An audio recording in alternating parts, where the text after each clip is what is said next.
Okay, we're live. Well, welcome to Creators Union. This is super exciting. I mean, this is the first of many, episodes that are going to change the game. Change the game. It is. There's a game that needs to be changed, and for creators, you know who you are out there. You know that you've been building this business. You've been excuse me. You've been thinking about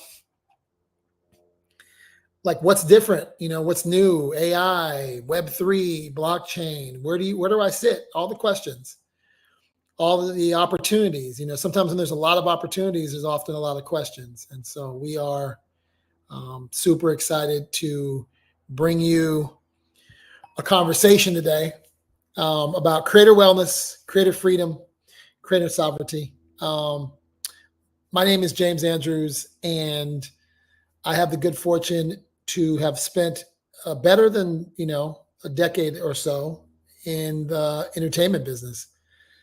I worked at Sony Music I call myself a pre-internet marketer. So I was a pre-internet marketer at Columbia Records, worked with the Fugees, Nas, Lauryn Hill, Maxwell, and then made my way into advertising, spent a decade there working at Omnicom, building a social media agency, and then found myself back on the West Coast where I grew up. Shout out to the Bay Area. Found myself back in LA to work at the intersection of venture capital and brand.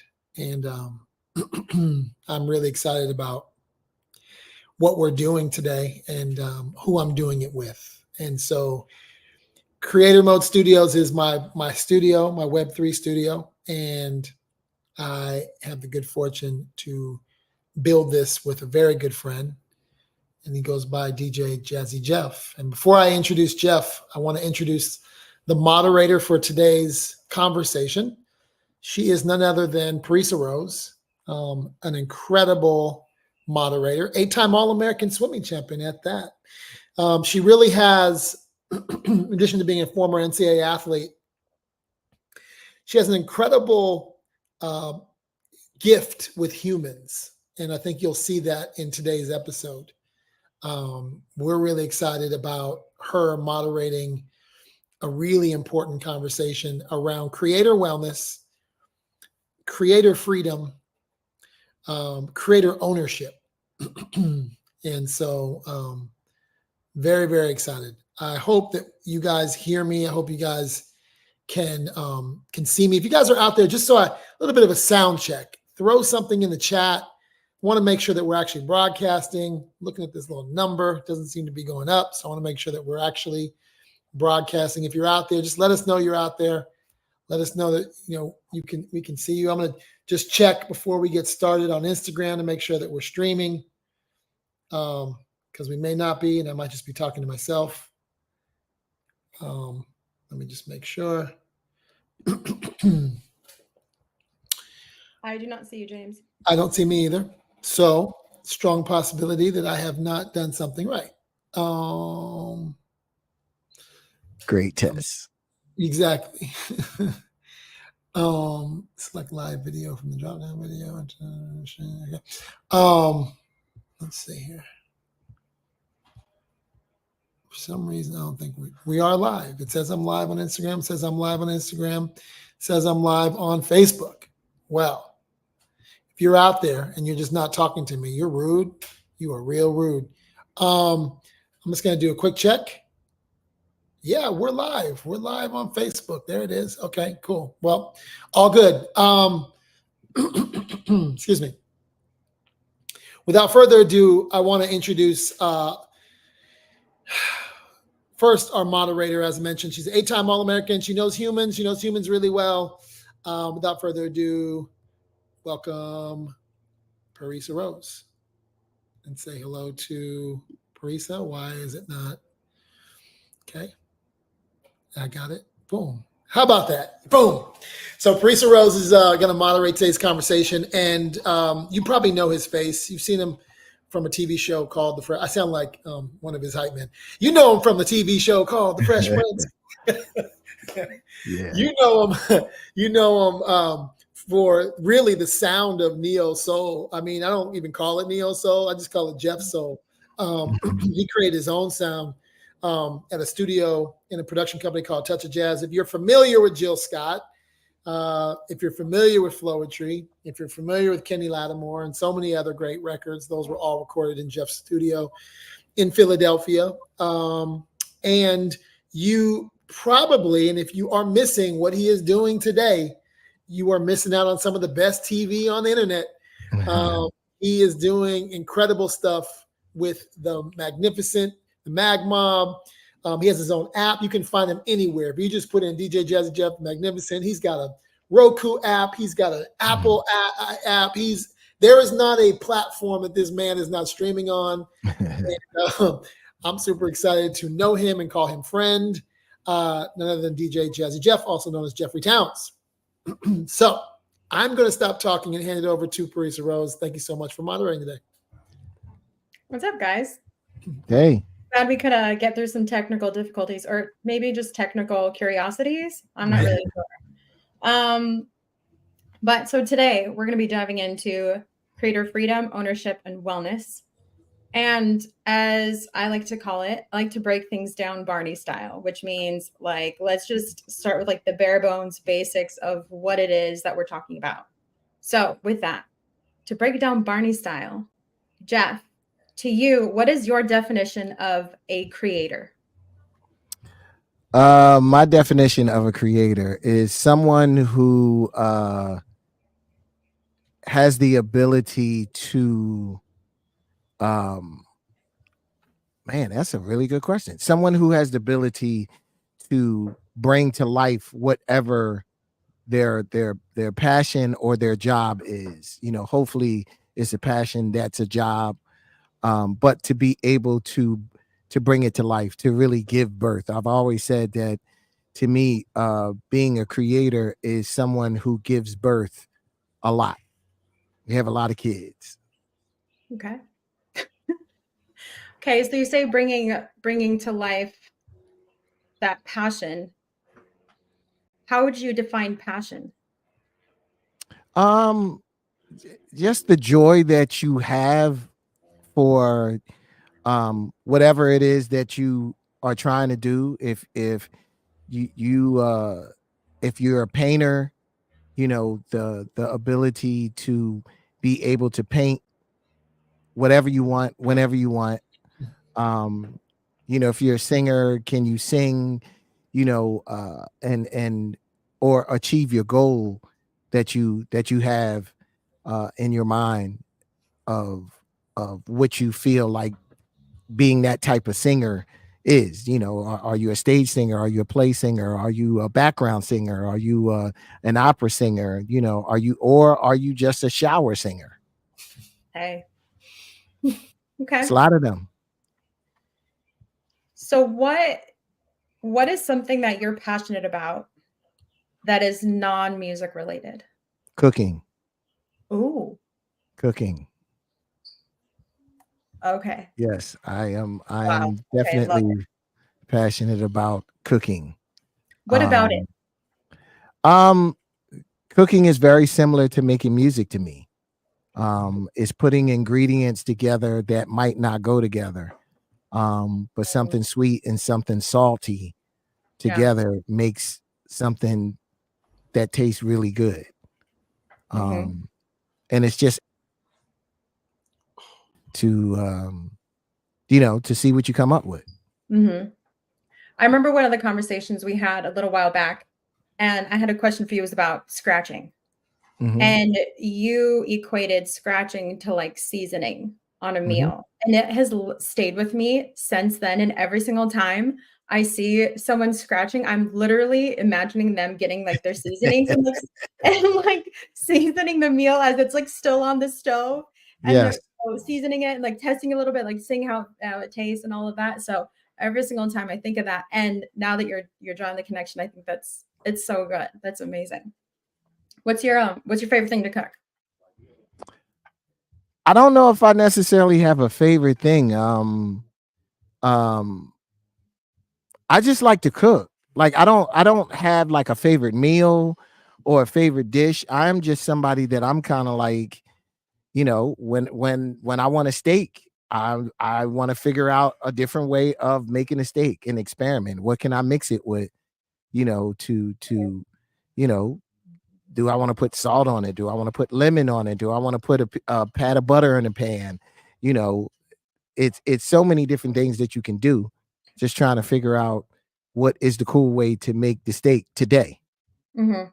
Right now for the moment. That's it. That's it. Okay, okay. I love that. It's so a lot of this is tying to how I'm understanding it as just the very presence of the moment. Mhm.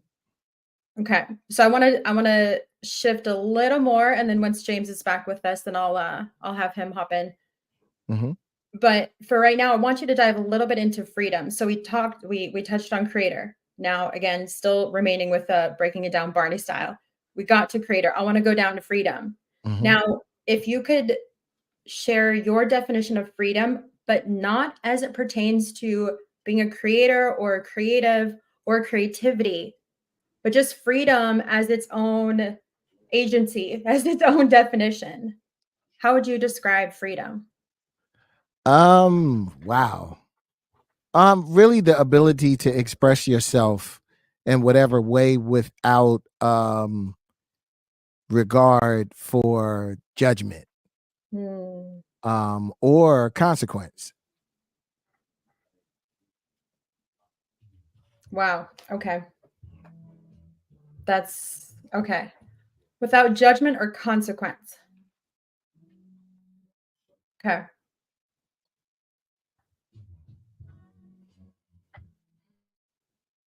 When it so in non-music related, what's the way that you enjoy being in full expression the most? In full freedom?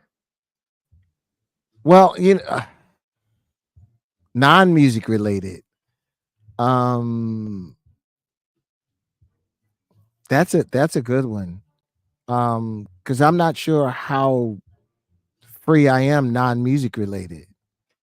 And I even think that the music related freedom, I attained not too long ago in my head. So I think, you because of course you can't do what you want when you want to do it and how you want to do it. Very few of us have that luxury. Um, but I think just, to me, being able to um go after, go after what you want without any regard. If you want to be an astronaut, go after it.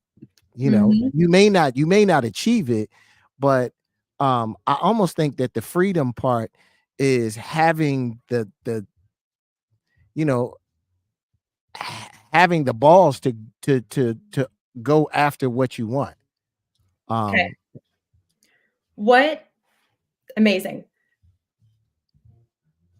Where do you think that because I'm gonna place a wide assumption because I feel like this is a broad understanding of humanity that we mhm. all navigate this world with the lens of who's judging me, who's going to say something about something that I'm doing, who's going to criticize or twist what I'm doing, or there's a myriad of things, right? So, from your experience, where do you where have you picked up the most judgments in your own mind as a creator, as one that does get to operate in that sense of freedom, but still in your humanity?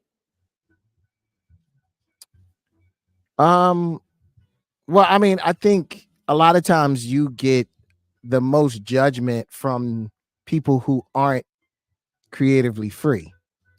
um and there's a little bit of an animosity of them watching someone do what they want to do, and you see that a lot. You really see that a lot, especially, on social media, that we are very quick to talk about what someone is wearing, where someone is traveling, what type of music someone is doing. And when you really sit and think about it, if this is what makes that individual free, they're actually achieving their goal. Um because I almost feel like, um if if you are creatively free, then you have no judgment of me.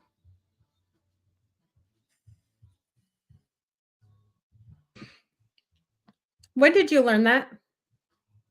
When? Yeah. I don't know exactly. I think age and maturity brought a Mhm. lot of that on. So I don't know if I can actually pinpoint, Mhm. a time. I think you just start to view and approach things a little bit different than you did when you were younger. Someone's someone's criticism or someone's judgment of you meant a lot more when you were a lot younger. And I think the older that I've got, I've become more comfortable with who I am and happy with who I am. And Yeah. I think that's a big thing. Because I'm happy with my flaws.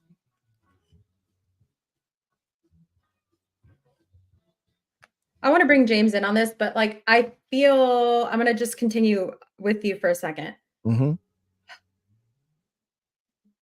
So I consider myself a creative person. Am I creative? I don't know. I think there's too many definitions and labels for all these things these days that's that. And because I'm around so many people that consider themselves to be creatives and that are in creative industries, I hear so much this this even just like the idea of being a creative is a label, which is a by definition, a label is a form of judgment because a Mhm. judgment is just placing something in a category so that our mind can understand this or this. It's Mhm. not even judgment isn't necessarily a bad thing by definition. And so when you're saying that like you've learned to just really embrace your flaws and like love your flaws and accept how you express yourself creatively and which I think is amazing, and I would only hope that anyone that's listening to this or that even Mhm. dives into their own work within themselves and how they creatively express themselves can get to that place Mhm. hopefully sooner than later. But, like, I feel like so many people that consider themselves to be creatives are also so blocked and structured and not able to go outside of these walls that they've placed themselves within. What's something that's been really helpful for you to get outside of that place? To actually just, like, embrace, like, what's the worst thing of judgment? Like, what's actually gonna happen? What's been helpful for you as you continue to, like, reframe it and just step into that acceptance, really?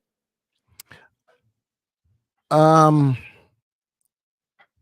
I think for me, understanding that if my job is to make people happy through music, um, I honestly and truly feel like I can do my job until the day I die.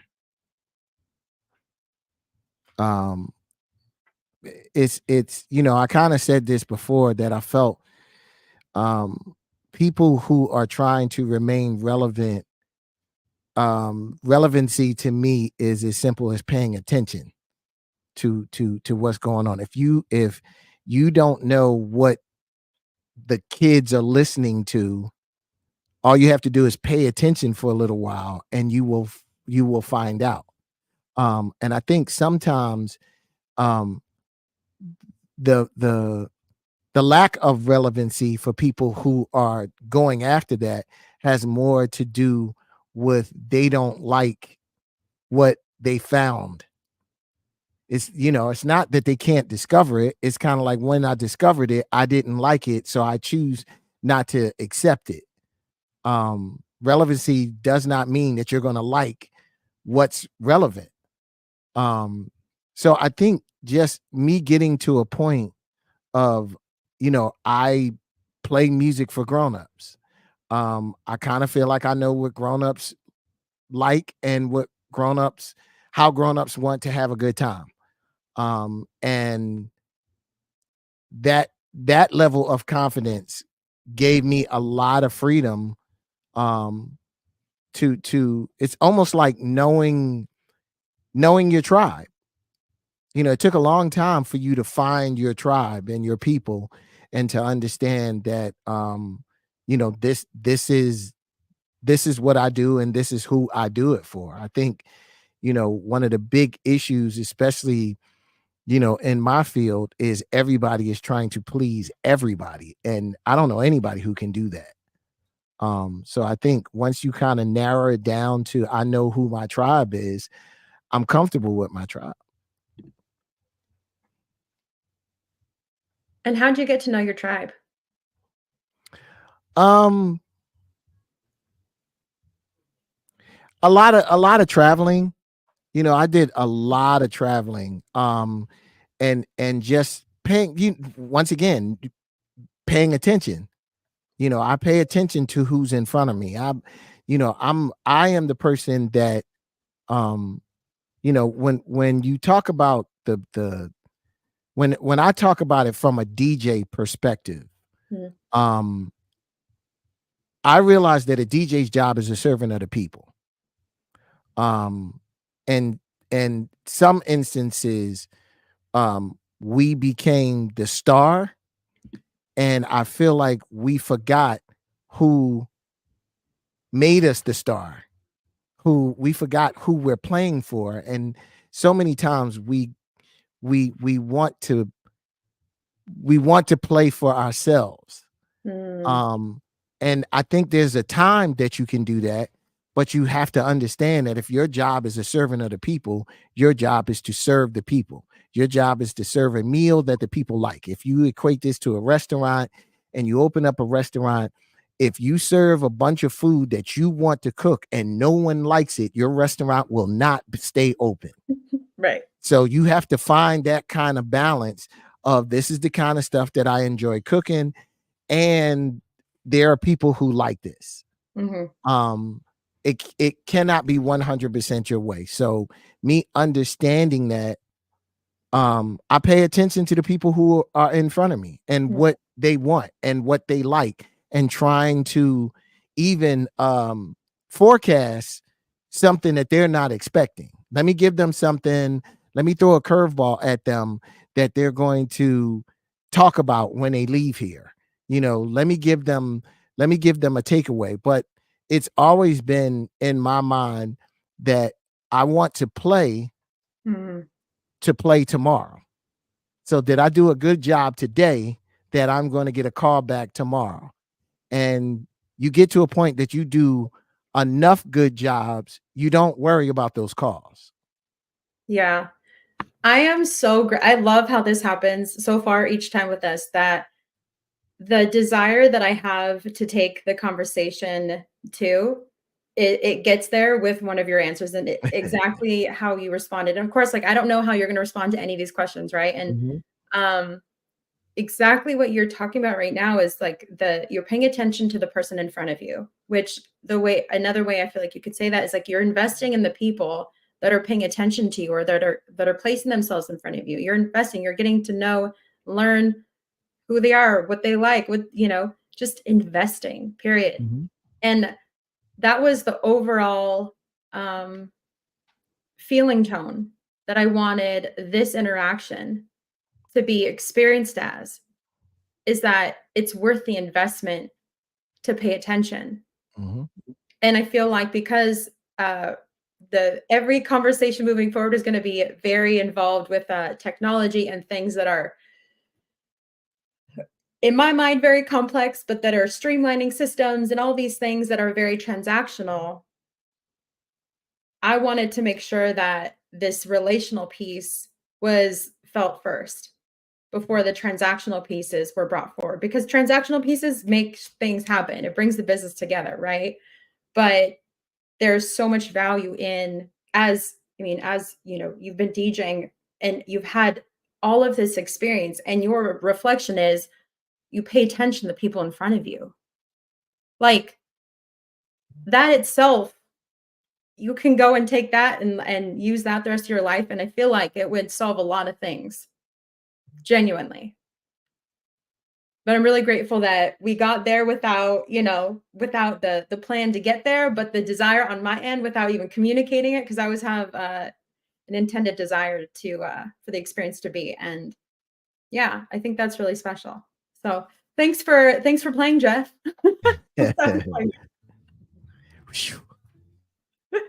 Welcome back, James. Welcome back. So I want to plug you in real quick with Yeah. The crowd's really loving this. Can I just tell you, we're broadcasting the Instagram. Your brother is there. Everyone's there. Everyone's watching. The Mag Mob is deep up in Instagram right now. So shout out to the Mag Mob. What's up, guys? You became an honorary Mag Mobber at South by, Parisa. That's why. Okay, my experience at South by was why I wanted to have this interaction, this first conversation that we're getting to have with everyone else kind of joining in and chiming in. And guys, I can't see any comments, but if you are commenting, continue, chat, do your thing amongst one another. And I'll look at stuff like, afterwards. But right now I'm enjoying paying attention to what's in front of me, in Jeff's words. And, but it was my experience at South by with those that were there with MacMonk, because the way everyone just embraced me, and I'm a perfect stranger, right, to anyone there, right? But they were just like, no, you don't even need to like show, prove, explain, justify, tell us who you are. No, just like come. And that's exactly how I create my communities in my own other places in the world. And the fact that there are people out there that just get it, that just understand the value and connection and the value of just acceptance. Like who you are, great, awesome, come. You like the music, even better. Yeah. Like that's the criteria. Yep. And it gets to be that easy. And because this whole thing is very, very tech focused, that's why the fact that my experience at South by, I was like, okay, this piece about this relational investment and people getting to build their business with all of these awesome tools and resources and insights from those that have been doing this for some time, we get to actually build this on a really deep relational place, so that it has the foundation to do and go where we want to take it, or whoever's wanting to take it. So with that being said, what's up, Mac Mob? Hey guys. So James, I want to have you plug into this. I had already asked Jeff like what his definition of a creator was. Yeah. And then separately, his definition of freedom. And I'm going to ask you the same thing. And I want to be very clear with the distinction of, I don't want to talk about creator freedom. I want to talk about your definition of a creator, and then your definition of freedom, not as it relates to being a creative, a creator, or a creativity. Okay. And go. My definition of a creator is anybody with an imagination. That's the cost. That's the investment you need to make. And all of us have imagination. And imagination is so undervalued. And it's the only thing that you really need is to be able to imagine and see something that's not quite seen by anybody else. Yeah, my definition is really simple. Freedom. Freedom is to be unashamed, not worried about anything, to be unencumbered, unshackled. Freedom is,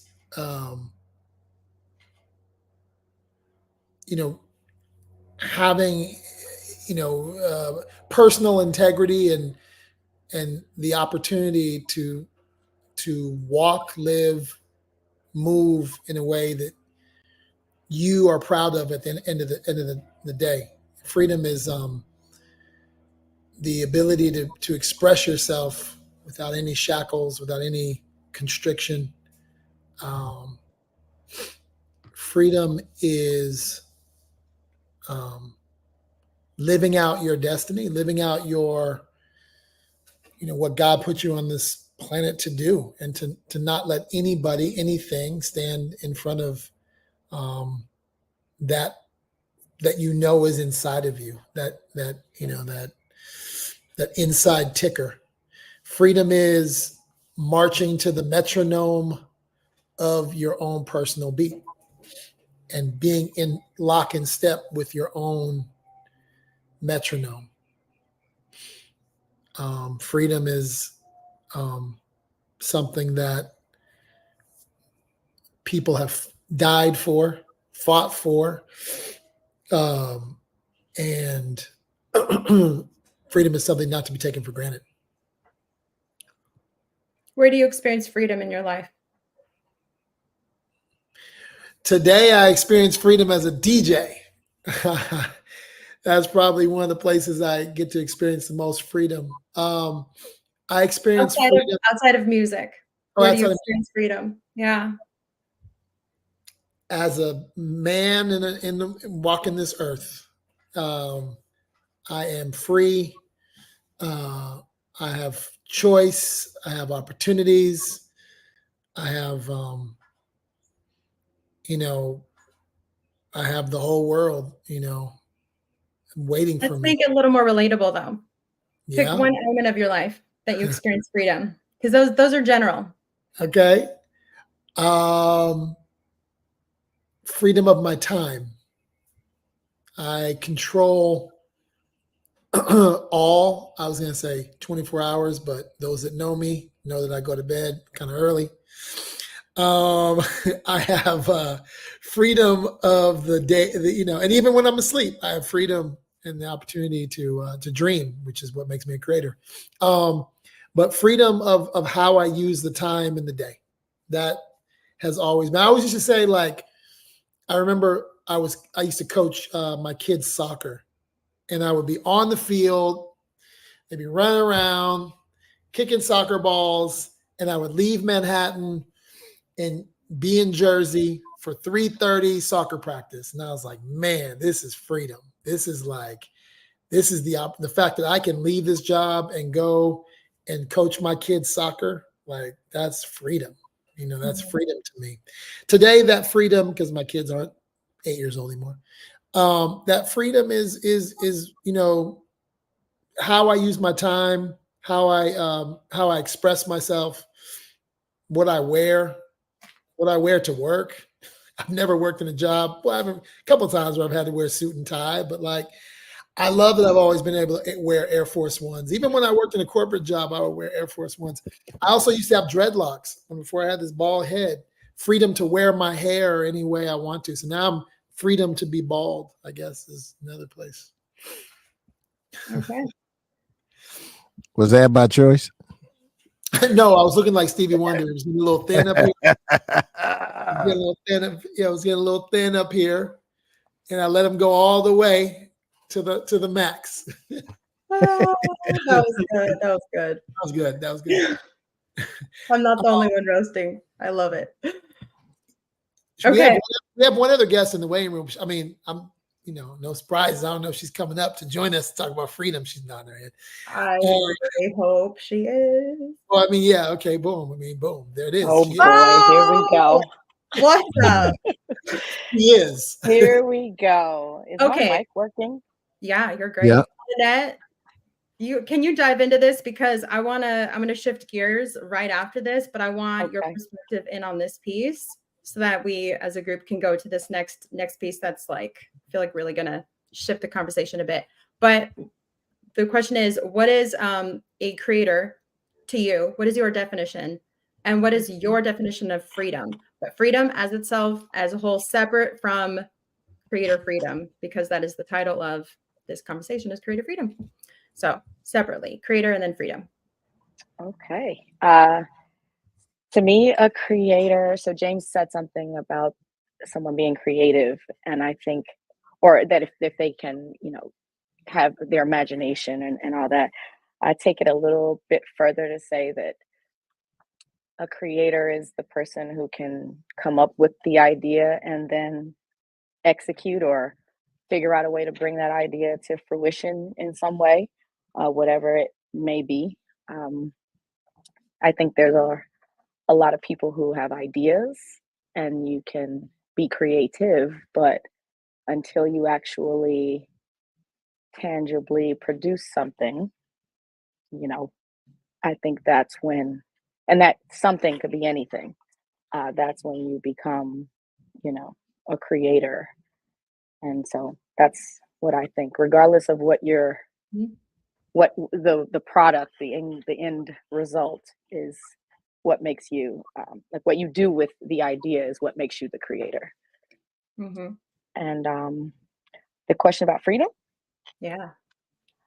uh to me, freedom is the ability to exist and move and act without regard to consequence. Um, there is there's always going to be a consequence, a choice, a give and take, a pro, a con, whatever you want to call it, a repercussion, whatever there may be.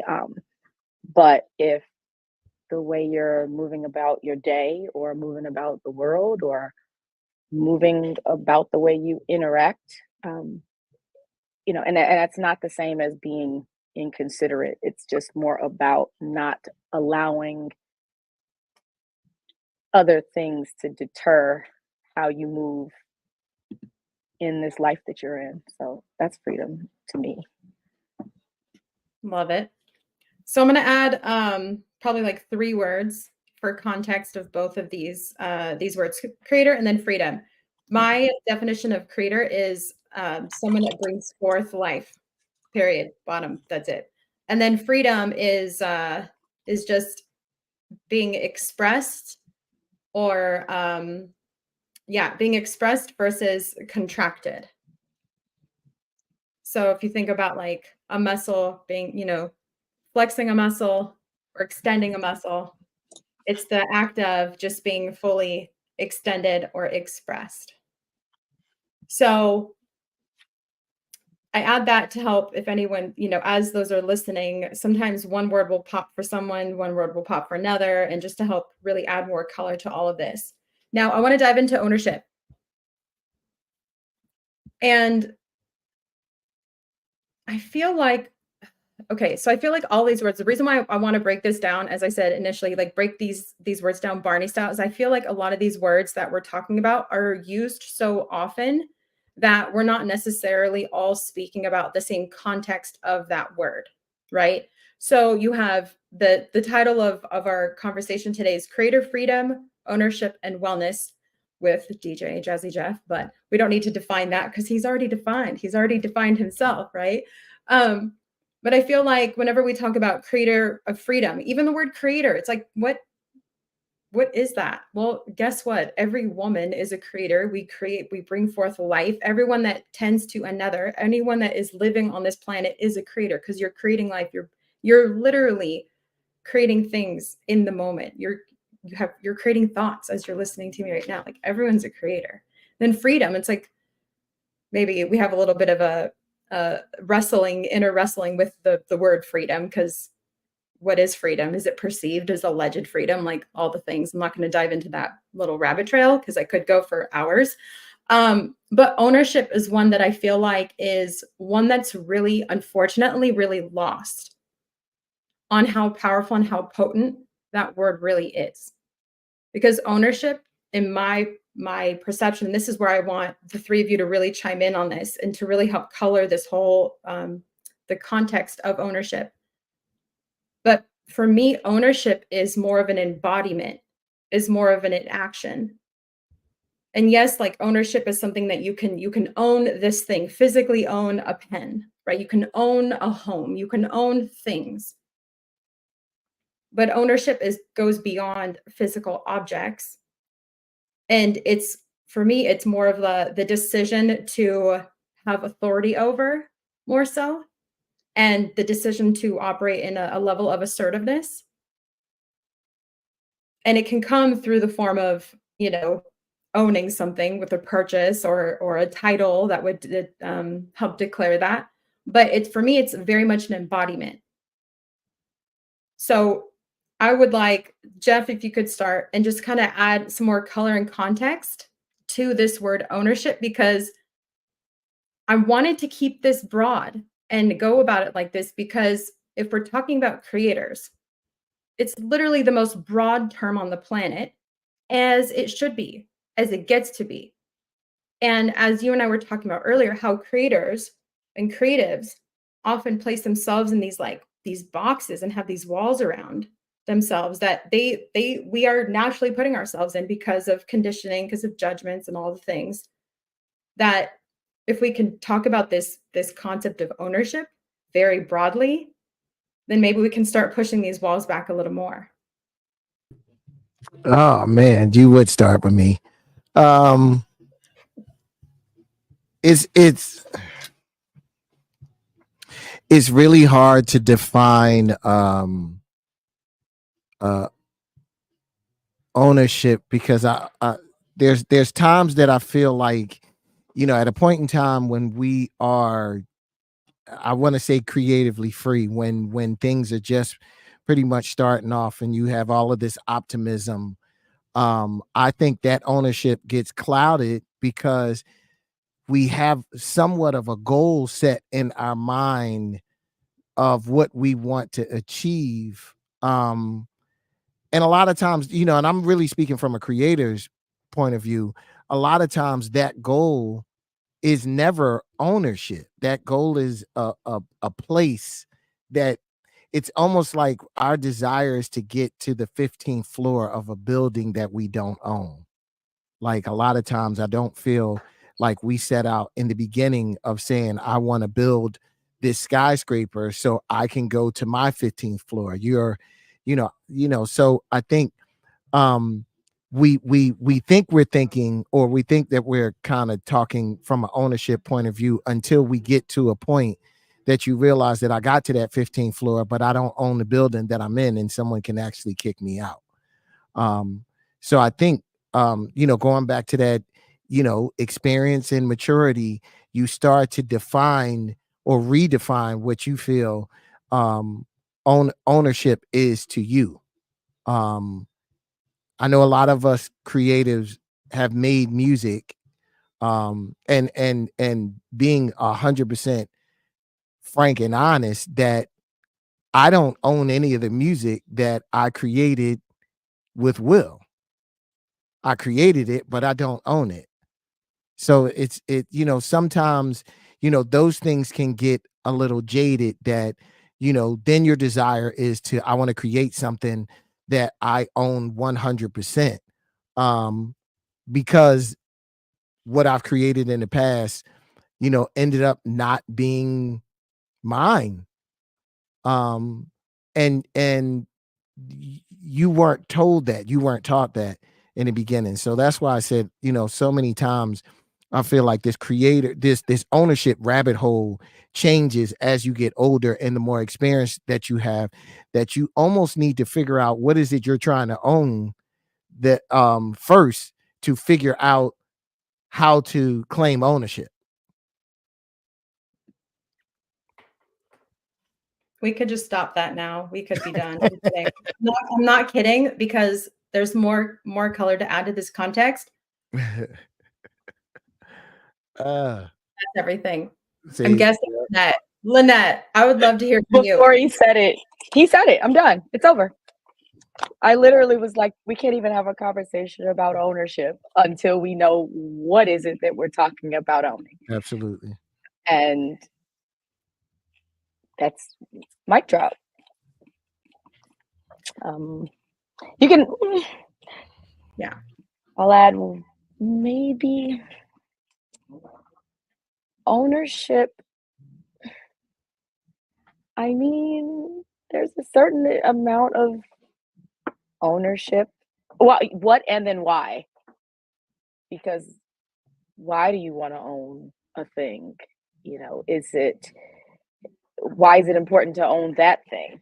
And picking and choosing what you want to own and not own. I think let's keep the music thing going and say, you want to be able to own your music as a creator because it's your creation. And then you get to then control what becomes of said creation, in theory. And so, you know, on one hand, that sounds wonderful and great, and it should be a goal, but also then ownership comes with the both parts, you know. You could talk about a house. I own a house, or we own a house, or do you if you have a mortgage? You don't own it yet, you know. And then once you actually pay for it and then you own it, everything that comes along with owning it is you own that too. And so, you know, you have to have this willingness to take all that comes with being an owner of anything. And, you know, I think that that's really where we have to start every one of these conversations about ownership and what that really means. Right.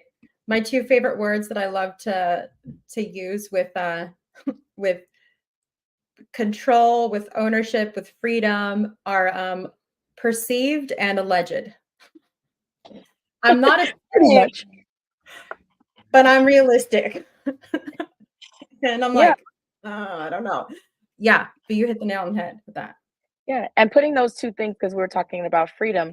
So Mhm. ownership and freedom together as things, a big theme that we've been having, you know, conversations with our team has been about ownership for ownership's sake, Mhm.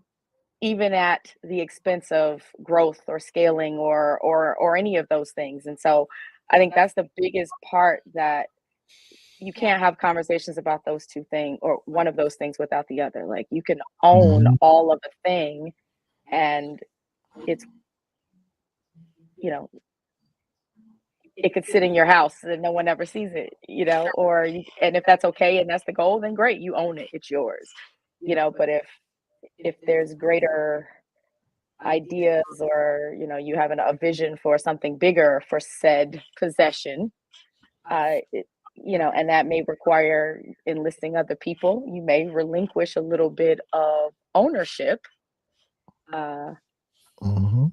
but maybe not necessarily freedom. So that, you know, that's where I think these conversations get really interesting, because in a perfect world, you can find a way, a balance to relinquish a certain amount of ownership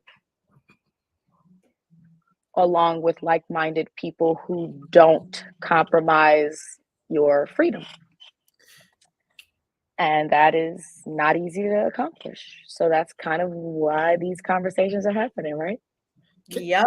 That was Can so good. So good. Go ahead, go ahead, James. I just want to shout out ownership. I see my cousin Chief XL from Black Alicious in the house. These are his keyboards. So I took a photo in his studio. It's his. You own it? He owns it. You own it. He Who owns it. owns that picture? He Who owns owns the those picture. But keyboards? these are creative conversations. I was in his studio. I'm now using his keyboards in the back of my backdrop. Shout out to my cousin Chief XL, Black Alicious. But you know, I love this question of like, why do we even want to own something? What does it really even mean to own something? And then the other side is, you know, when Jeff was like, I don't even own those songs. You know, my career started with Miss Dionne Warwick, and I always say, like, she's saying, "Do you know the way to San Jose?" and Alfie and all these great hits, but you know who owns those records? Burt Bacharach and Hal David. You know, and you know, in her case, you know, shout out to David Elliott, her son, who's watching. In her case, like, she probably wanted to get a little piece of the ownership.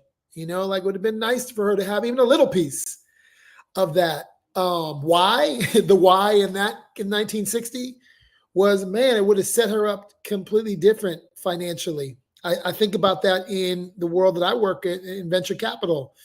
You know, I ended up helping a company with a guy I met at a conference, Summit Series, shout out to Summit Series, a guy named Travis who had an idea for a company called Uber. And he said, "Hey, man, let me hire you in Atlanta to, you know, help me break the Atlanta market." And I let him pay me money. Well, it would have been nice to own a little piece of that company.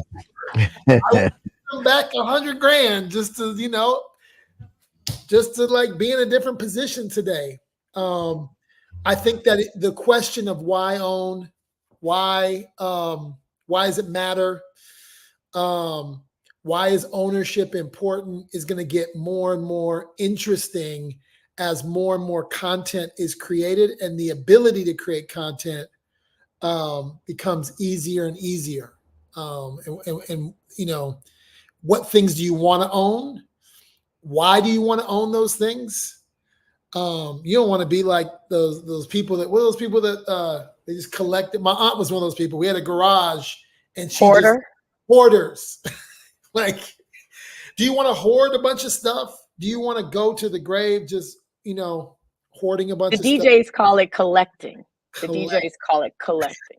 Well, we can just call it for what it is. It's called hoarding. Hoarding. But, you know, again, I think the question around equity and fairness, you know, when you talk about ownership, especially for creators, is everything. And unfortunately, the business that, and I know we weren't going to talk a lot about the business today in the old days, because those are the old days, creators. There's a new day here, you know. But in the old days, you know, a lot of our talent sold, you know, the thing they owned for a Cadillac, you know, because they felt like having a Cadillac was better. And I think that's where we are now. Just on the word ownership, I just have to chime in. There is a book that I am quite obsessed with right now, written by a venture capitalist named Chris Dixon. It's called Read, Write, Own. And it's the idea that the new internet is about ownership. And we went from the read internet, which is Web 1, just like reading things on this weird thing. We had these, you know, early computers. Shout out to my AOL folks. Shout out to 56K modems. Then we went to the read write web, which was when we had bloggers, and that became social media, and then we had influencers, and now we're in what he calls read write own. And the next version of the internet, because of things like blockchain, will give you the ability to own your data, own your asset, own your thing. And that's a lot of what we're doing at Creators Union, and why you see this little thing scrolling at the bottom is we're going to be unpacking things like that. If you go to creatorsunion.djjazzyjeff.com, sign up for the waiting list. We're going to unlock in the next, 48 hours, the opportunity to own this membership. And if this is confusing for you and this idea of ownership is confusing for you, we're going to do our best to make this read, write, own moment that we're in time a lot more simple, because it doesn't need to be that hard. Actually, it doesn't need to be that hard. So that's my commercial for the Creators Union. And back to regular scheduled programming. Yeah. So now that we've covered creator, we've covered freedom, we've covered ownership, I feel like the one word that ties all of those together is autonomy. And I think that you cannot, and again, when I'm speaking about any of this right now, this is my own personal perspective. So I say that to the three of you and then anyone else listening. And I encourage that if there's anything that I'm saying that's you feel challenged by, let that be an invitation to explore why you feel challenged by it. And being challenged by something can just kind of feel like a little bit of friction. It can feel like maybe a little oppositional, any of that. I invite you to discover and really kind of peel back why that might be the case for you. So, and again, the power of perspective is everyone's got one, right? Just like an opinion. So with autonomy, we can't talk about creators, we can't talk about freedom, we can't talk about ownership without addressing autonomy. So I actually looked this up so that I'm bringing forth the most clear explanation of this. And autonomy can be described as many things, but overall it can be described as independence or freedom, but the right to self-govern, and it's the act of self-determination. So going back to what Lynette was saying about ownership, like, what are you going to own?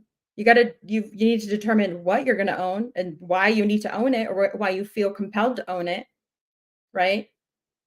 And with Jeff earlier, as you mentioned, the ability to have freedom is to operate without judgment, or to not pick up the judgments of others, and to be able to operate without consequence, or regardless of the consequences. I don't feel like you can do either of those unless you've genuinely thought about and intentionally chosen what you're going to be determined to go forward and do. Because that would identify what you need to own, where you need to place that investment of attention, of energy, of getting to know the people that are right in front of you.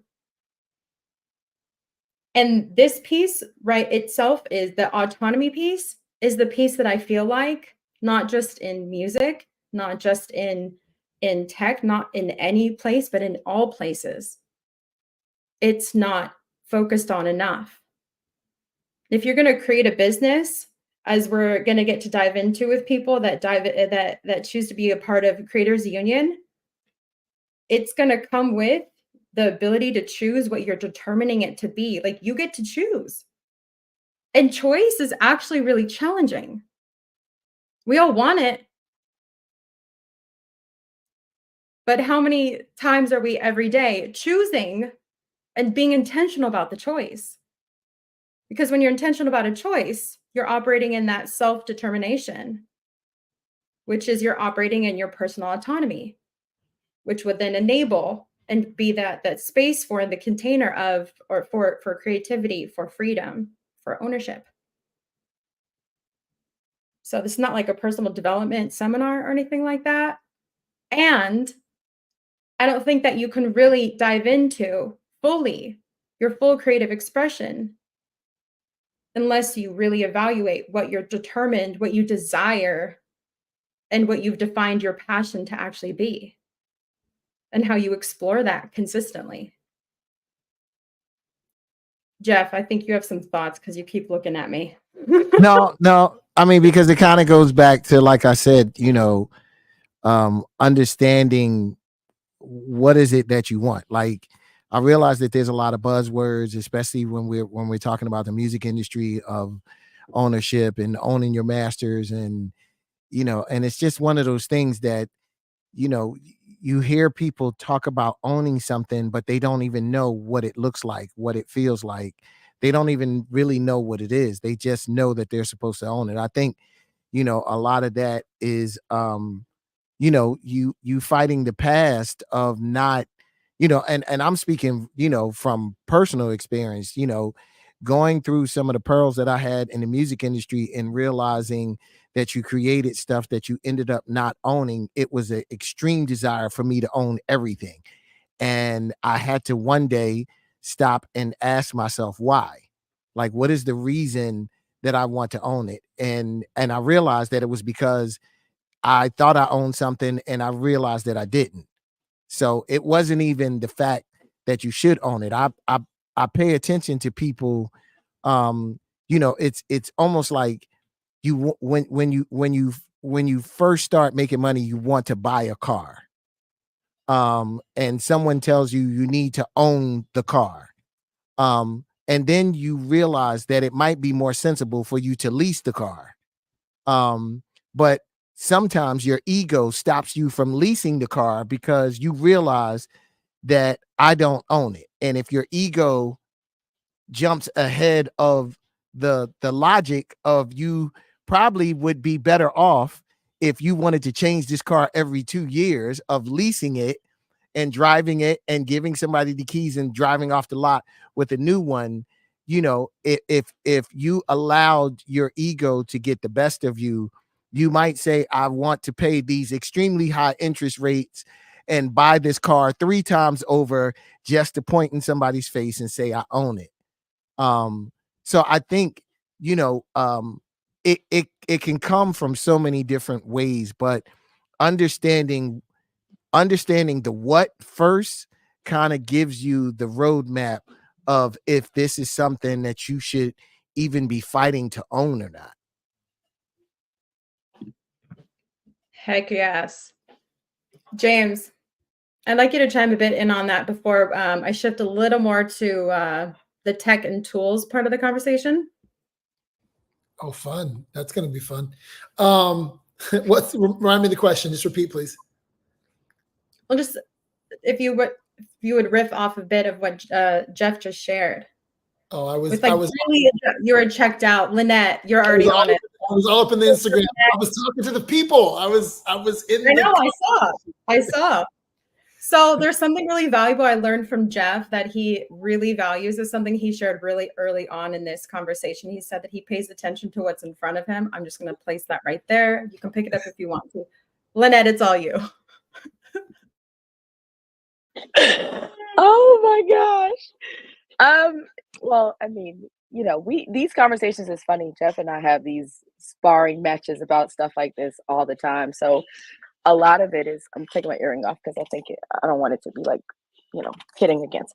A lot of this stuff is, we have these conversations back and forth often about ownership. And I really like that word you brought up, autonomy, because I feel like specifically in the context of creatives, perhaps autonomy might be more valuable in my mind than what we would consider to be freedom. Like, I mean, figuring out how to define it, I think really when we talk about, and those words could be used interchangeably, but I think more specifically what creators want is to have the ability to self-govern, like you said. It's like without there being any kind of interference of outsiders, perhaps, derailing their vision in any way. And so I would venture to say that word probably resonates a little bit more in the context of this conversation. And this idea of owning things again, I think we're at this point of ownership and autonomy together, figuring out what that recipe looks like, of saying, well, I have the ability to own this thing. I can reap the benefits. I can take the liabilities, whatever that come along with being an owner of a thing. And I have control over said thing. And the abilities to kind of do what I want with it, I think is really important, and figuring out how we can all do that using the tools and other things that are around us is exciting to me.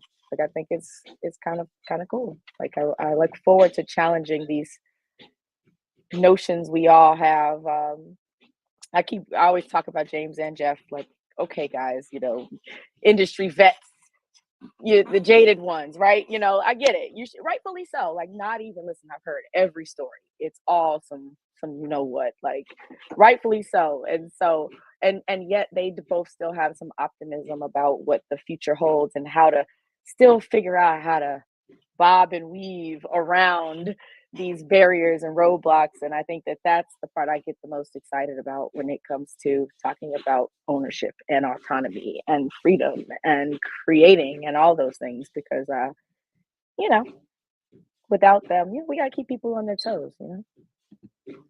Always. That's my favorite part of every day, keeping people on their toes. Like James, when you just were like, hey, what's the question? I got you. He's engaging with the community.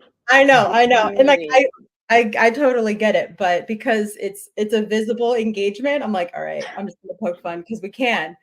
I have the freedom to poke fun, and I also operate in my autonomy and my own agency to do so. Tying it all in, always. Exactly. But that's his gift. He engages, and that's the thing. I'm an engager. Shout out to all the people in the chat. I see my Palo Alto High School alum, Tanya Cohen. I see Terry Hunter, Chi-Town's finest. I mean, it's just a party up in there. Oh gosh, I love He's it. But engaging. our party is fun too, right? Exactly. I'm like, what about our party? This is not a party. Like, this is a party. He's like, he's in the chat like, you hear those guys? What are they talking about? I did. Oh my gosh, this is good. So with all this conversation, I definitely want to connect some dots with why we're even hanging out and chatting and roasting each other a bit, or maybe just me. here, and it's about this whole thing that's being launched called Creators Union with Jazzy Jeff, TJ Jazzy Jeff, and it's this opportunity for, it's going to be, yes, very much for those in the music space, DJs, producers, and people that are just like wildly obsessed and love music. And as we started this conversation off, it's your creative expression. So however you apply your creative expression, let that be applied as we're talking about this moving forward, because it's not just for the music peeps. I'm not in music. I'm going to be a DJ, but I'm not in music yet. So I'm allowing myself to be involved in this conversation from the perspective of that this applies to me too. And instead of saying me too, because it's very hashtaggy and connected to a lot of things and a lot of associations in our minds, I like to use like me also, or also me. So I think that words are important. Words matter, and associations of how we use those words are equally important. So with that being said, I think that as we get to dive into this whole container called Creators Union, and ultimately, like I said, it's for people, creatives, we'll just say creatives, creators, that you get to really identify what your passion is if you don't already have it identified. And there's going to be a whole lot of tools, a whole lot of resources, a lot of insight, most likely some jokes. And if they're not, I'll make sure they are injected into this whole program, because laughter is crucial for creativity. But you're going to have all of these things afforded to you to help make whatever your passion is into something that has revenue attached to it. And like that if that's not freedom, I don't know what is, right? And I think that it's going to be challenging to do that unless you have autonomy. I'm glad, Lynette, you totally connect with autonomy, because it's not used as widely as freedom and ownership, although it's different. I feel like it's a strong additive to the conversation. So maybe we'll continue to inject autonomy into our conversations. But with these tools and these resources that are going to be a part of it, I'm not going to take steal the stage for that. I'd like for James and for Jeff to dive into a bit on that and just geek out on it, have fun with it, and share with the amazing people that are in the chat that I see that I'm not engaging with. I'm sorry, but I do see you guys. But if you guys would share a bit about that, you have the mic. All right. Well, excuse me. The first tool, as mentioned, is the blockchain. So confusing for people, right? So we made it really simple. We built what's called a custodial wallet. What does that mean? It means that if you were involved in the 2020 year of my Lord, 2021, 22 NFT craze, you probably remember you had to find a seed phrase and a password, and we've eliminated all that. You just swipe your credit card and you will become a member of Creators Union. It's a very low price point. Jump in. You have no excuse. You've paid more to be at the club. I promise you. And why we made it so affordable is because we are really, really passionate about making sure that people get connected to the blockchain. One of the things that makes the blockchain powerful is that you can actually sell your token on the secondary market. So you could buy the token, hang out with us for 3 months, and sell it on the secondary market. There's probably going to be a lot of Jazzy Jeff fans that want to have that memorabilia. And so that's what drives the market, and that's what drives opportunities. And it's really, we want people to kind of get in the experience of understanding what it means to have an asset, what it means to put that asset on the chain, and then what you have the power and the freedom to then do with the asset that now lives free from anybody. So, you know, we now have a relationship with our fans through wallets. You know, we're basically building effectively a wallet and a cash register. So imagine that if that's you. You're a DJ, you're a producer. Imagine if you had your own wallet and cash register. Imagine if you actually could own the data that all the other platforms own, folks. Like you actually, you're watching on Instagram, you don't own that data. If Mark Zuckerberg decides to shut it down today, it's a wrap. You don't own anything. So you're going to hear more and more about that kind of conversation. It's kind of what we call Web3. The other thing, I really wish I could bring it in. Well, we'll just have to save it as a treat. You want to say something, Parisa? I do. Yeah, I want to segue right here. And as it pertains to blockchain, this is something that I cannot speak to, but this is something that Jeff can deeply speak to, and that is the power of transparency. The blockchain, from as far as I've learned, now this is not my native space, y'all. Blockchain was a foreign language to me a while back, and I feel like I'm still finding my footing, but I feel like I know enough to even reference this in the conversation. But from what I've heard you share, Jeff, is that having an understanding of what's going where and to whom, and to like just the 5 W's of any kind of transaction, the transparency is not there, and the frustration and like the challenge that is brought forth, and blockchain enables transparency. So I'd like you to be able to have a minute to chime in on that. Well, I mean, I think, from the time that I started to get any kind of understanding about the business side of music, there was a lot of questions. There were a lot of things that did not make sense. And it really came down to that. It came down to the fact of I don't actually know how I'm getting paid from my job, in a nutshell. If I owned a paper route and they said for every 100 papers you deliver, you're going to get $100, I kind of have a gauge of what my job is and how I'm going to make money from it. And not having a very clear cut understanding of how you get paid in your job, and having that job for a really, really long time, and also looking at your peers, and no one else can really explain to you because everybody's pretty much in the same boat. The transparency became really, really important, because I don't feel that people can really give their 100% all if they're looking over their back. So, I am somebody that I dream of making the most creative project that I ever could. I dream of listening to the most creative project that I could ever listen to, based off of someone understanding that they're going to be compensated and there are no hidden agendas. And I think that was one of the things that really moved me. With the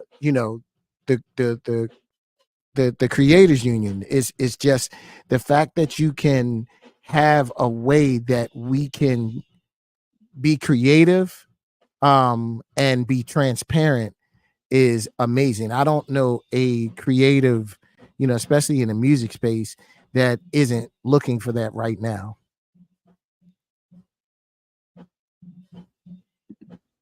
Well, that's a clip going out on the internet. Such a marketer. Yeah. He talks in sound bites. It's his thing. Yeah. Well, I call him Jeffisms, and yes, so many of them. That's why this is going to be an amazing. If you guys like this kind of content, this is crazy, because this is a rare treat that you get to hear Jeffisms for this long. So that's another reason. And Lynette, this is like right. Amazing. Hear from Lynette. She gets shout outs from the stage and so forth. Now Lynette, who has her own isms. Do I? Yes. Yes, you do. Okay, I'll take that. As I'm making notes, this is my job when we're you make talking about notes. transparency. Oh, come on now. Let me see. New notes, glossary. Secondary These are all market. things. Like, Yeah. you can't Oh. have these conversations. Like, you were spouting out all kinds of jargon that other folks absolutely have zero idea what you're talking about. And you forget that you've been studying this thing since even before 2019. And yet there are people who may be like, what? Yeah. And something as simple as you're like, yeah, do that on chain. It's like, What? Right. And so that's where I come in. I'm like, hey, no. This is how that works. Let's slow We've this had down. these conversations. You're like, we're gonna connect wallets, and I'm just like, I'm not giving you my wallet. Why would I give you my wallet?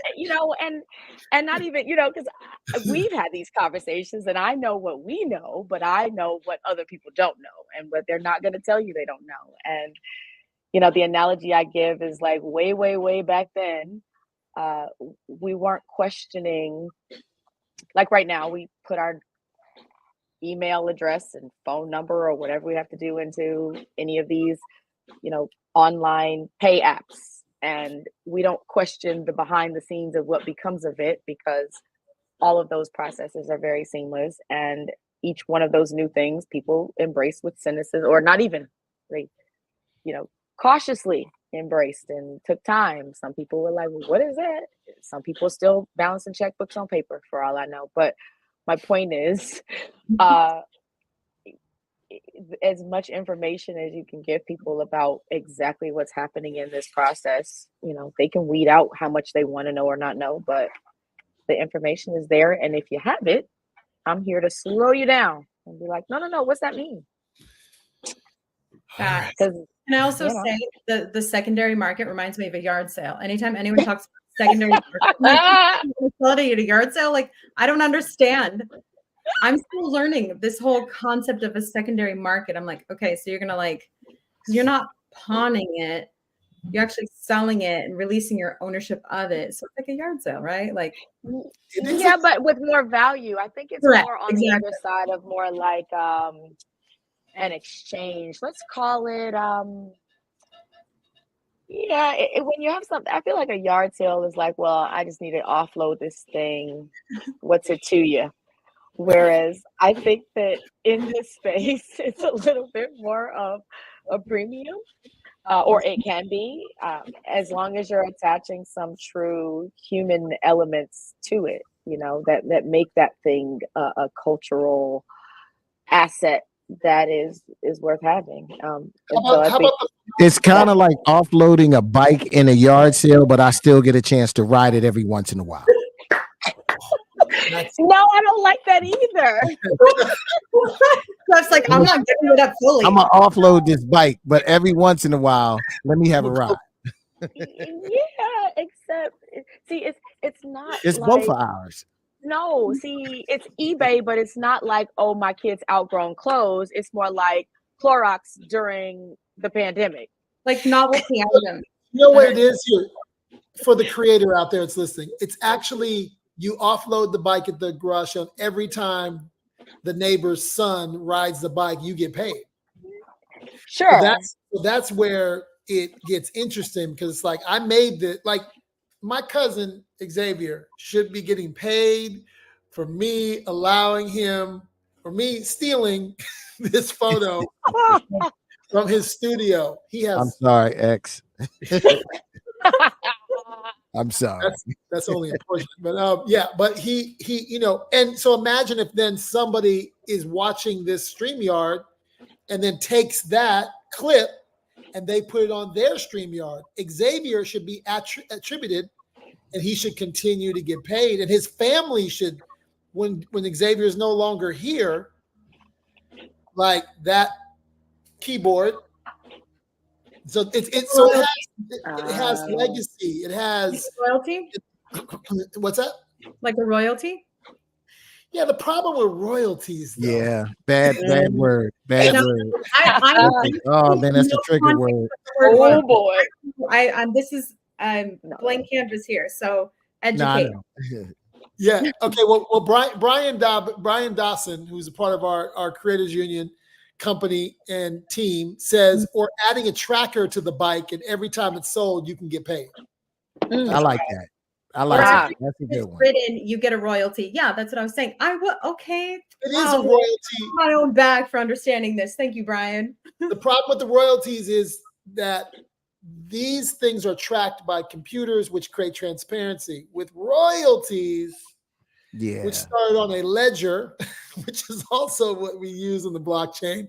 But the ledger in the music business is a pen, paper, and Excel spreadsheet. I mean, I'll tell you, I worked in the music business. I'm just going to keep it 1,000. You can expect this in Creators Union behind closed doors. There were literally executives that would come over my shoulder and say, in that Excel box number B1, throw 300,000 in there because I'm about to have a weekend. I'm about to get party in Vegas, and it's going to be on the Fuji's budget. I'm mute that. No, I'm not telling it like it is, bro. Like, I'm gonna tell you exactly how it is in the record business. It's called funny accounting. Oh my God. It's called funny accounting, and that's the way it is. And dudes would come over my shoulder and they would be like, okay, we're just gonna do that. And mind you, it's not like Wyclef knows he's over my shoulder putting that number in. So, like, you know what I'm saying? No, Talk I'm that talk. telling it all. I'm telling it all in Creators That's Union. right. Talk that talk. We are in so much all of it. I'm all of it. Love you, Tommy Mottola, Donnie Einer, bosses I work for. I'm safe now. Shoot, I'm free. I'm free. He's like, you better check that statute of limitation, buddy. No, these stories are tales as old as time at this point, right? These ain't tales. You know what I mean. Yeah, I do. Well, I must give away one more thing because it's just such an overused nether word, and then we'll spend no time. We are using AI. I know you guys are like, oh my God, if I hear AI one more time. But this is what we did. We took a digital twin. What's a digital twin? What's a digital twin? Is a replica of Jeff. Oh man, it's an animated replica of Jeff with his voice. So you hear his voice. You see that unique Philly drawl he has. when you someone from Philly sounds like they're about to say John at any moment. That's right. It's a certain dialect. Sean. Sean. It's Philadelphia all those lower words. Is the Alabama of the Northeast. So, yo, no, you didn't. It is the Alabama of the Northeast. Oh man, you know why? Watch it. Okay, Alabama's a good place. That's why Philadelphia and Oakland are cousins, because Oakland is the Texas of the West Coast. Anyway, that's why the Philadelphia A's, Oakland A's, same thing. Okay, so there's a thing that looks like Jeff. And it talks to you and it sounds like Jeff. And you can ask this replica, what we call a digital twin, any question about, well, not any question because we've trained it to not answer certain questions, but you can ask it questions about DJ producers. Don't try to be a journalist and try to get all kinds of questions about all kinds of things you don't need to be asking. But if you have questions about your Serato plugins, shout out to Serato. If you have questions about, a sample, I went to Europe with Jeff one time. I'll never forget this. And besides the time when I turned over an entire table because of my pigeon phobia and the pigeon, we were in an interview in Paris and a pigeon started pecking on my leg, right? And he's trying to be serious, Jeff and the reporter, and I was like, so anyway, James is definitely terrified of pigeons. I have a pigeon phobia. I didn't realize that until we got to Paris. Yes. I literally send him pigeon gifts all the time too, just randomly throughout the day. Yeah, he does. And shout out to Jeff. Jeff was the first person to take me to Europe. I'd never been to Europe, even though I'm part European. First time I ever went to Europe. But anyway, we're in Europe. And why was I telling the story? Oh, why was I telling the story? Where was I going with this? You want to talk about squirrel? Squirrel. The file just moved. The whole cabinet just moved. I'm reaching for the file and I can't find it. We're talking about So digital twins. We're talking about asking Digital, questions. yeah. We're talking about music. We're talking about Something use Jeff for said in the interview. right. And so we're in Cologne, Germany. And I'll never forget this guy, or maybe someone ran up on us in London. Maybe we're in London, and he said, that weather report sample that you used, like this person knew Jeff's record down to the sample, to the drummer. And I was blown away. I was like, this is crazy that, the fans know this kind of detail. Well, that's what, honestly, AI can do now is like Digital Jeff. Digital Jeff. It can answer all those questions. So we're going to have a digital AI twin. Listen, you've paid more on New Year's Eve to get into the club than you will to get into Creators Union, and you own something on the blockchain. You don't own the club you went to in Chicago on New Year's Eve where you froze and tried to wear that cute dress. You don't own anything but a night of memories. And I don't even want to talk about the memories that happened that night. What you own in Creators Union is actually something you could leave to your kids. So come join us. There it is. Let's wrap this up. Digital Jeff. Digital Jeff. Jeff in a pocket. That was kind of cool to see. It was weird. Yeah.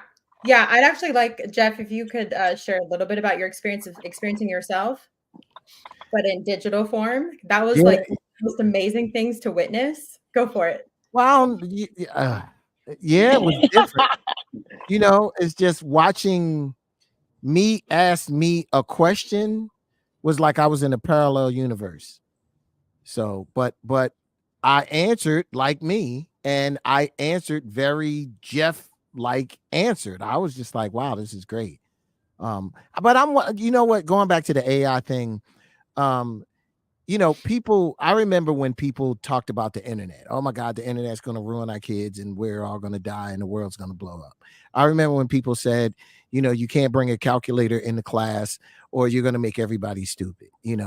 It's people are definitely afraid of the unknown or something new. A lot of times it takes someone to understand that all of these things are tools. Me realizing how much of a helpful tool AI is and is going to be in the future is to me exactly the way that people perceive the internet and perceive taking a calculator into class. You're going to realize that this is an assistant in so many different aspects and things that you're doing. If you're looking for something, if you're trying to find some information, if you're trying to write something, and it goes so much deeper than that. So I like the fact that through Creators Union we are opening up and letting people experience what the blockchain is and what AI is and all of these things in a manner that they understand.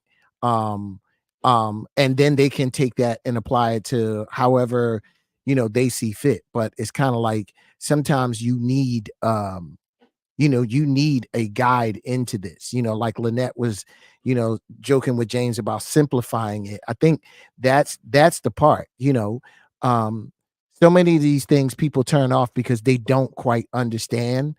And I think putting it in layman's terms, is really going to help people to understand what this is and how they can use it. Absolutely. I think there's a lot of power in simplifying things because where there is clarity, that's where focus can follow. And it's not even a place of being insulted or minimized or, feeling less intelligent. It's like, no. Like, just like we started this off, like, how do you define creator? How do you define freedom? And really just getting on the same page. And even if getting on the same page is like getting on the same page with yourself, I think that there's a lot of value in that. So super solid there. And just, I'm like not Serato, sure. Jeff, like Serato. You're on mute, Jeff. You're on mute. You got muted. What's wrong? We need Lucky. Why is he still on mute? Okay, I'm unmuted. Like Serato.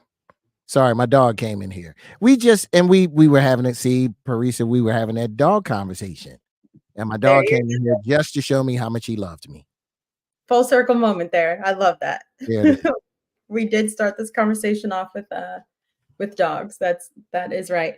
I do want to point out, make sure it's clear that this whole digital Jeff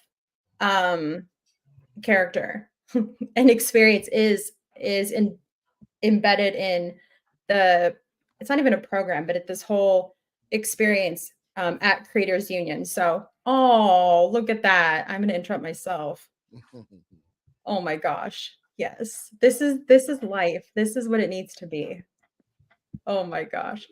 Okay, James, I'm going to pass it to you. If you have any closing remarks or anything you would like to share with the beautiful people here.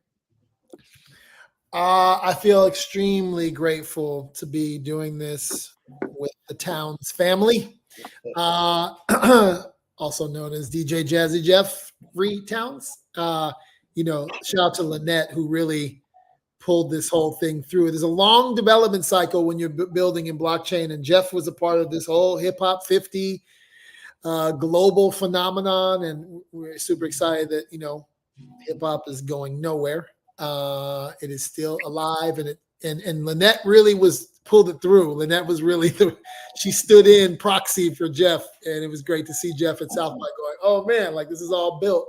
And now we got Jeff back. And super excited about that. Also super excited that look, last year, for those of Jeff got COVID, and so that studio you see behind him, that was 4 years ago. 4 years ago. 4 years ago. Yeah. Oh, don't do that. Yeah. 4 years ago. Don't you put that evil 4 years ago. Time is time. Time is 4 years ago. Wow. Oh, yeah.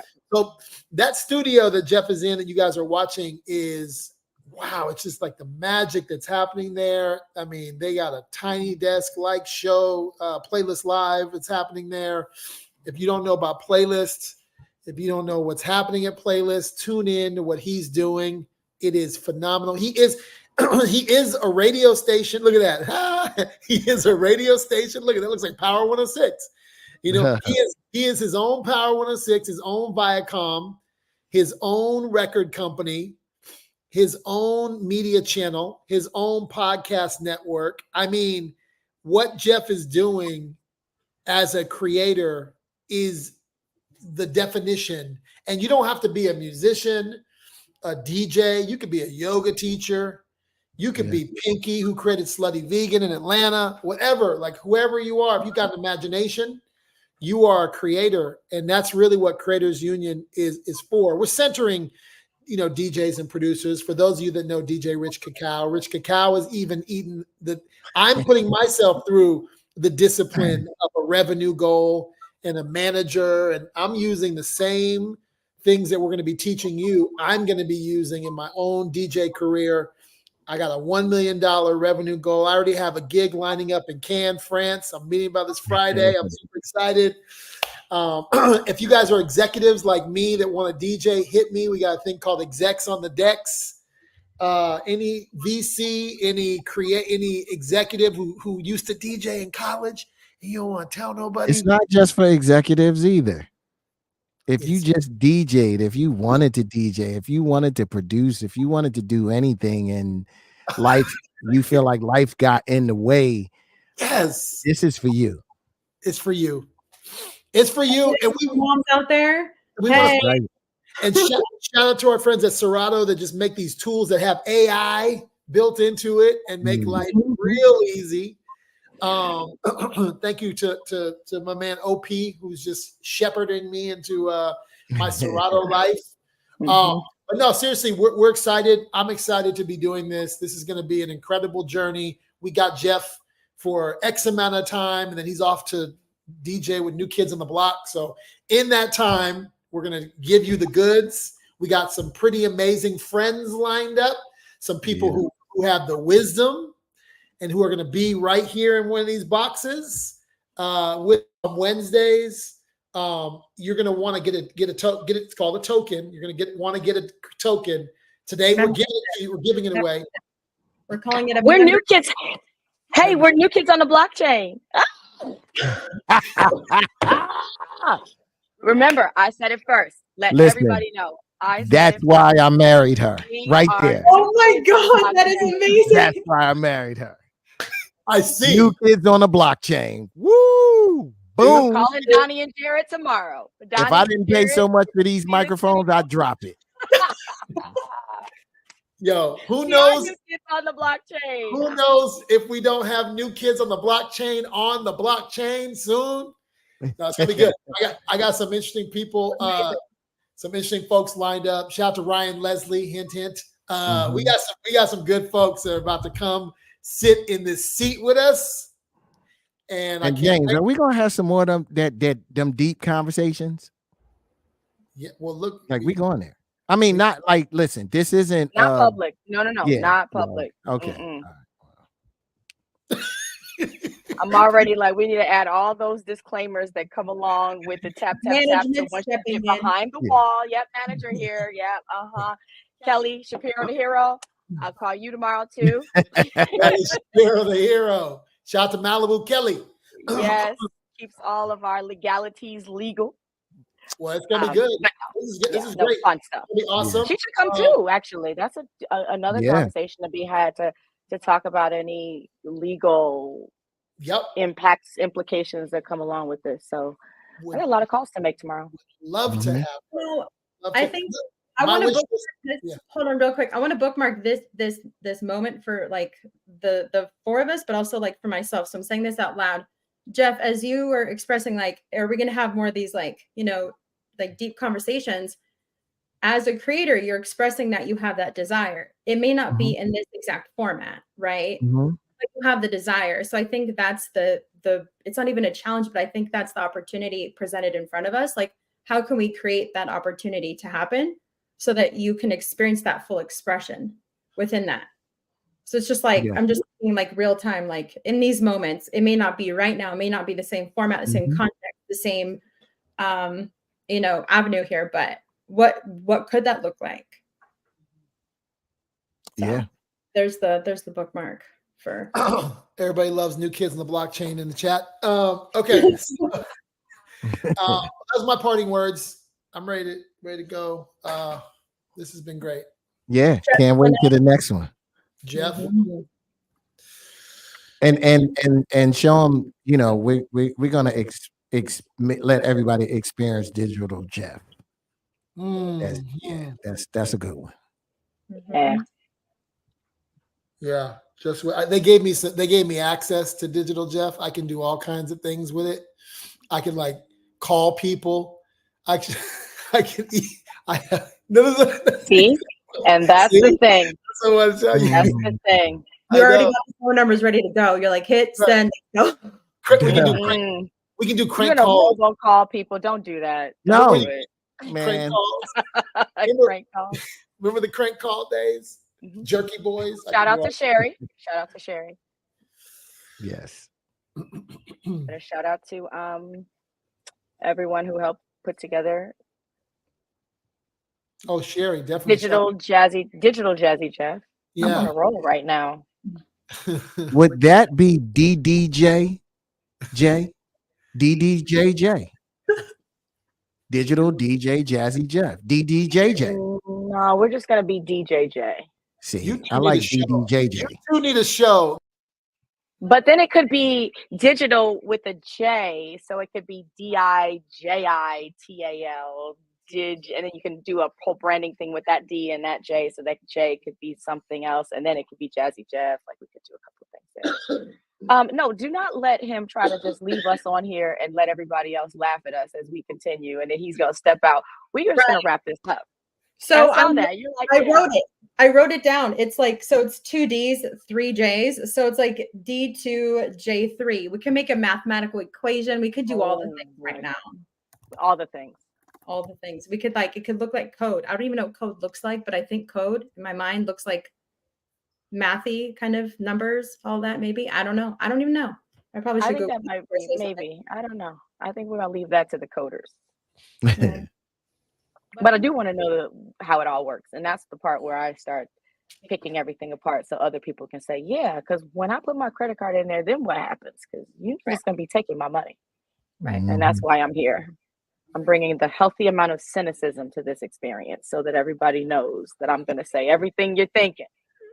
I know what you're thinking. All right, we have to go. Yep. We're out. I have to go to my real studio. James, turn around and play some of them keys. I'm waiting. I want to see this. Your arm disappeared. I can't my hear God. anything. Oh my God, that's good. All right. Well, thanks Thank guys you for all. joining us. And yeah, check out on Instagram at Creator Mode Studios. And as you can see, this little thing down at the bottom of the screen, you can check out creatorsunion.djjazzyjeff.com. It'll have Other way, reverse. There you go. There you got it. Okay. Look at that. That's talent. Look at that concentration. Oh my gosh. You'd have no idea how hard that was. On that note, how busy this is, there's a full music session happening in the other side of this space, and so he's got to go, and